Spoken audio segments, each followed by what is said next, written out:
My fiancé texted, "The wedding's still on, but I'm spending 2 nights with my ex for closure." I replied calmly, canceled the venue, and she found out during her bachelorette party. Wednesday afternoon, the office felt unusually quiet, the kind of quiet that makes the hum of the air conditioner sound louder than it should. I was halfway through a code review, mentally counting down the days until Saturday when my phone buzzed on the desk. I glanced at the screen without any sense of urgency. It was Brooke, my fiancée, 3 days before our wedding. I smiled automatically, expecting something about last-minute seating changes or her usual nervous excitement. Instead, the message opened with a tone that felt rehearsed, like she'd practiced it in her head before sending it. She said she wanted to be transparent with me. That word should have warned me, but it didn't. She wrote that Derek had reached out, that he was going through a rough time because of his dad's cancer diagnosis, that they'd been talking again. My chest tightened slightly, but I kept reading. Then came the part that froze everything in place. She said she was going to spend Thursday and Friday night at his place for closure before our big day. She was careful to add that nothing would happen, that the wedding was still on, that she loved me. Derek, her ex of 4 years, the man she'd sworn up and down she was completely over when we started dating 2 years ago. The man whose name used to surface in arguments as a comparison she pretended not to notice. I read the message 3 times, slowly, then once more just to be sure I hadn't misread it. Closure. 2 nights. Before our wedding. My hands rested on the desk, steady in a way that surprised me. I didn't feel rage. I didn't feel panic. I felt something click into place, like a puzzle piece snapping where it had always belonged. I typed back, "Do what you need to do." I hit send before I could second guess it. The reply came almost instantly. She flooded me with gratitude, called me mature, secure, said this was exactly why she was marrying me. She told me she couldn't wait to be my wife on Saturday. I stared at the screen for a long moment after that, the words blurring slightly as the reality settled in. Then I locked my phone, leaned back in my chair, and counted my breaths. 1, 2, 3. By the time I stood up, the decision had already been made. There was no debate, no dramatic internal struggle, just clarity. I picked up my phone again and started making calls. The first call was to the venue. I'd handled most of the logistics myself, my name on the contracts, my credit card on file. The coordinator sounded cheerful at first, asking how close we were to the big day. I told her I needed to cancel the wedding scheduled for Saturday. The pause on the other end of the line was long enough to register shock. She asked if everything was okay, gently reminded me about the deposit. I told her that was fine and asked her to cancel everything. Catering, flowers, DJ, all of it. She asked if I was sure. I told her I was absolutely sure. The second call was to the honeymoon resort in Hawaii. Another deposit gone. I didn't hesitate. The third call was to Jordan, my best man. I told him the wedding was off. He thought I was joking until I forwarded him Brooke's text. The silence on the line after he read it said everything. He didn't try to talk me out of it. He just asked what I needed. I told him to let the groomsmen know. By 6 in the evening, it was done. Months of planning erased in a couple of hours. While Brooke was still at work, I went back to the apartment we shared. The place looked the same as it had that morning, like it hadn't gotten the memo that everything was over. I moved quietly, taking only what was mine. Clothes, work gear, personal items. I left the furniture, the decorations, the things we'd bought together. I placed the engagement ring on the kitchen counter, the diamond catching the light in a way that felt almost mocking, and stuck a small note beside it. For closure. Then I locked the door behind me and didn't look back. Brooke's bachelorette party was scheduled for that night. The timing was almost too perfect. I turned off my phone and went to Jordan's place. We ordered takeout and waited. Around 9, Jordan started checking social media. Brooke's maid of honor, Gretchen, had posted stories from the party. Matching bride tribe shirts, rooftop bar, laughter. Everything looked exactly like it was supposed to. At 9:23 p.m., Jordan's phone buzzed. An automated email confirmation from the venue had gone out. Brooke had insisted on being copied on all vendor communications to stay organized. The cancellation email hit her inbox in the middle of her celebration. 8 minutes later, Gretchen posted another story. The tone had changed completely. People scrambling, faces tight with confusion. A caption asking if anyone knew where I was. The texts to Jordan started pouring in. Gretchen asking if I was with him. Brooke apparently sobbing in the bathroom. Jordan responded calmly, telling them there was no mistake and suggesting they ask Brooke about Derek. There was silence for 20 minutes after that. Then came the accusations. That I was overreacting. That I was ruining her life over nothing. Jordan relayed everything to me. His tone flat, almost amused by the sheer audacity of it. The calls escalated. Brooke's mother, Helen, somehow got Jordan's number and left voicemail after voicemail, demanding I answer my phone, calling me a child, threatening legal action over deposits. Everything was in my name. There was nothing she could do. Around 11, Derek himself started texting Jordan, claiming it was all a misunderstanding, that Brooke was just being supportive because his dad was sick. He begged for reason, asked how I could throw everything away over 2 nights. Jordan replied with a single line that shut him down completely. You texted the groom that you were spending 2 nights with his bride before the wedding. What did you think would happen? Derek tried to argue it wasn't like that. Jordan told him it was exactly like that. Videos from the bachelorette party aftermath started circulating. Brooke sitting on a bathroom floor, mascara streaked down her face, tiara crooked. Someone in the background joked that maybe Derek could help. Brooke screamed his name like it was an accusation. The irony didn't escape me. By the time I went to bed that night, the story had already taken on a life of its own.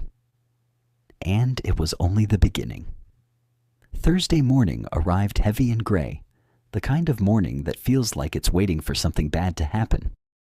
I woke up on Jordan's couch to the sound of his phone buzzing nonstop. He didn't even look surprised anymore. He just sighed, scrolled, and shook his head.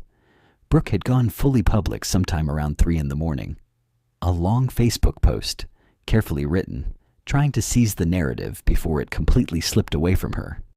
She told everyone the wedding was postponed because I was having a mental health crisis, severe anxiety, paranoia, false accusations. She framed herself as the loyal fiancée, standing by a struggling man, asking friends and family to keep me in their prayers. Reading it felt surreal, like watching someone else try to rewrite your life in real time. Mental health crisis, paranoia. All because I didn't want my future wife spending 2 nights in her ex's apartment right before our wedding. I stared at the post for a long moment, then handed the phone back to Jordan without saying anything. 2 could play that game, but I only needed to play it once. I made my first and only public response. I didn't write an essay. I didn't insult her. I didn't explain my feelings. I posted one screenshot. Her message.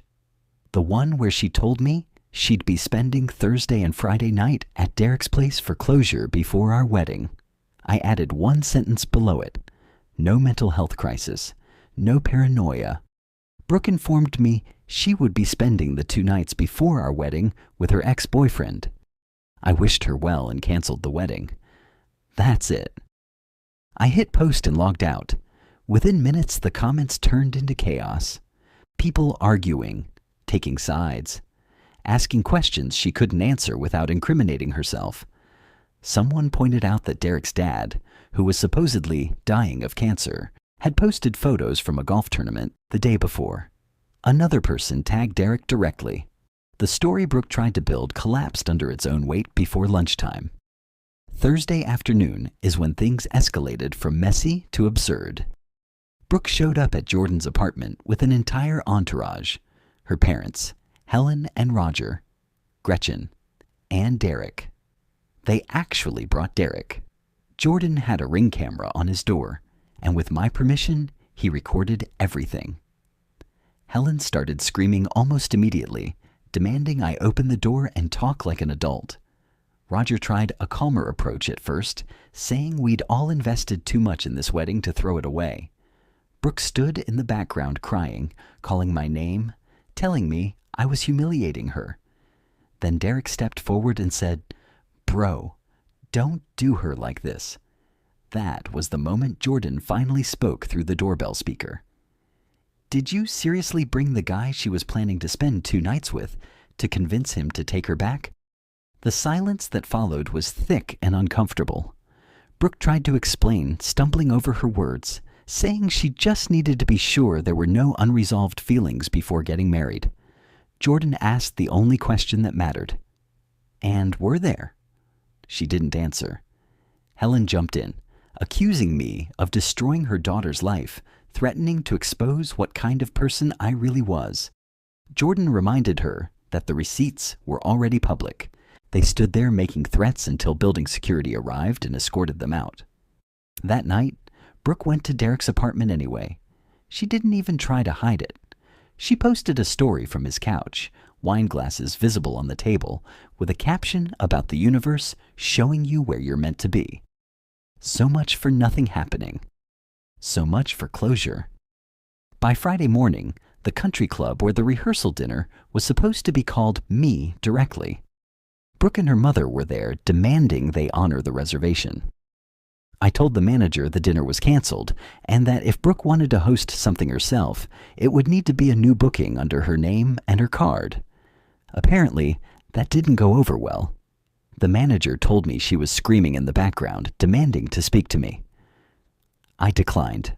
An hour later, Roger called from a different number. He said the country club was threatening to call the police because Brooke and Helen were refusing to leave. He asked if this was really what I wanted. I asked him if Brooke had told him she'd posted from Derek's apartment the night before. He went quiet. Then he hung up. Friday night became its own kind of spectacle. Brooke decided to go live on Instagram, clearly drunk, crying, trying one last time to convince the internet she was the victim. She said she never cheated. She said she just wanted closure. She said Derek and her had unfinished business, and she wanted to enter marriage with a clean slate. Someone commented that she was literally at Derek's apartment during the live.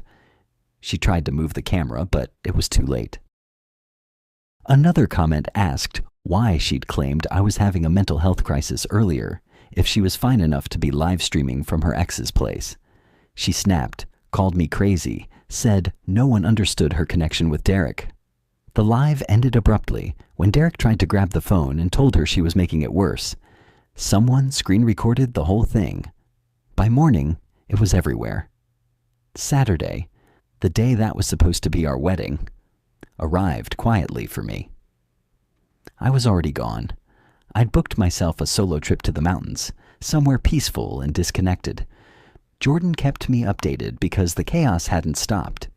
Despite the wedding being canceled, around 30 guests showed up at the venue anyway. Brooke and Helen had been telling people it was just postponed and to come celebrate. The problem was, the venue was hosting a corporate retreat. So there were Brooke's relatives wandering around in formal wear, while tech employees did team-building exercises. Helen tried to force the venue to give them space. The police were called again. The final humiliation came when Derek's father showed up, believing his son was getting married. When he realized his supposed cancer diagnosis had been used as a lie to sleep with an engaged woman, he exploded in front of everyone, calling both of them out. Brooke tried to blame me again. Derek's father shut that down hard. That night, Brooke made one last desperate attempt. She went back to the apartment we used to share and sent me a photo of herself in her wedding dress, standing in what used to be our bedroom. The message said it could have been our night. I replied calmly and told her to check her email. I'd already informed the landlord I was moving out and wouldn't be paying next month's rent. She couldn't afford it on her own. She sent dozens of voice messages after that. I didn't listen to a single one.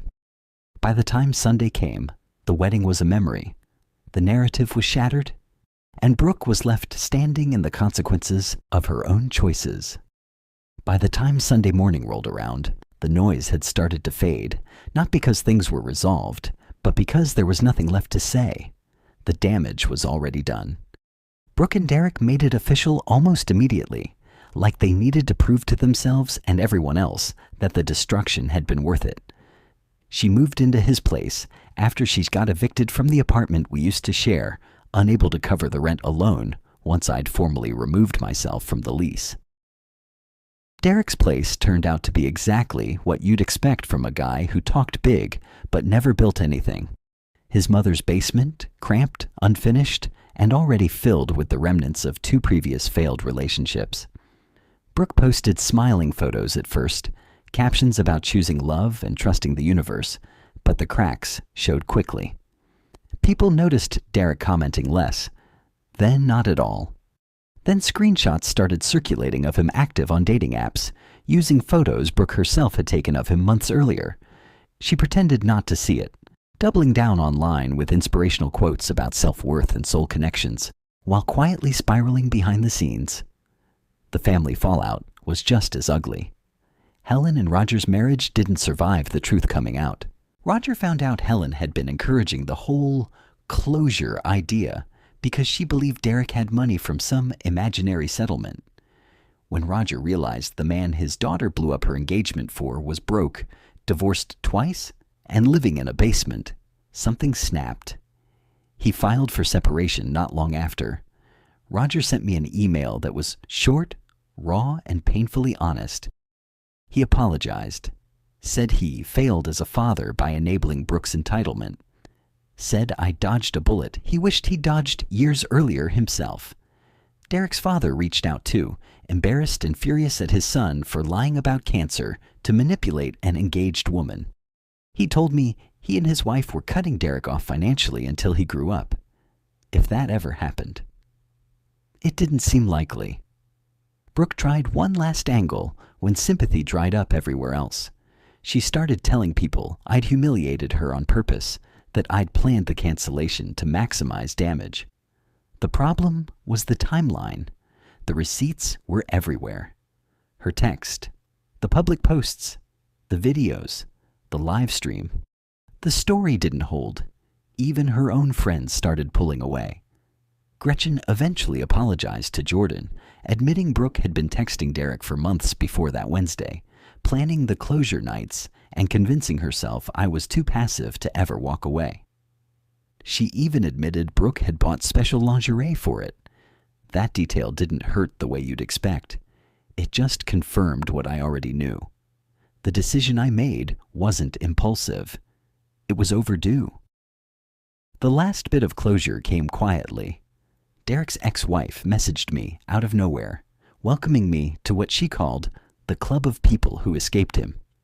She told me he'd cheated on her with multiple women, that the pattern never changed, just the faces. I wished her well and closed the message. It wasn't my circus anymore. And that was the real ending. Not the public meltdowns, not the canceled wedding, not the humiliation. It was the moment I realized I felt nothing when new information came in. No anger, no urge to defend myself, just distance. My life settled into something calmer, cleaner. Work noticed the difference immediately. Without wedding stress and emotional landmines at home, my focus sharpened. I got promoted within a few months. I started dating Elise from my rock climbing group, slowly, intentionally, with no rush and no drama. She laughed when she heard the story and said she would have canceled the wedding too. No exes needing closure. No tests disguised as trust. Just honesty and boundaries. Looking back, that text wasn't a betrayal disguised as transparency. It was a gift disguised as audacity. If she hadn't been that bold, I might have married someone who believed love meant keeping backup plans. The wedding would have been expensive. The divorce would have been worse. Instead, it ended with one calm reply and a series of quiet, decisive actions. She wanted closure with her ex. She got it. I got my life back.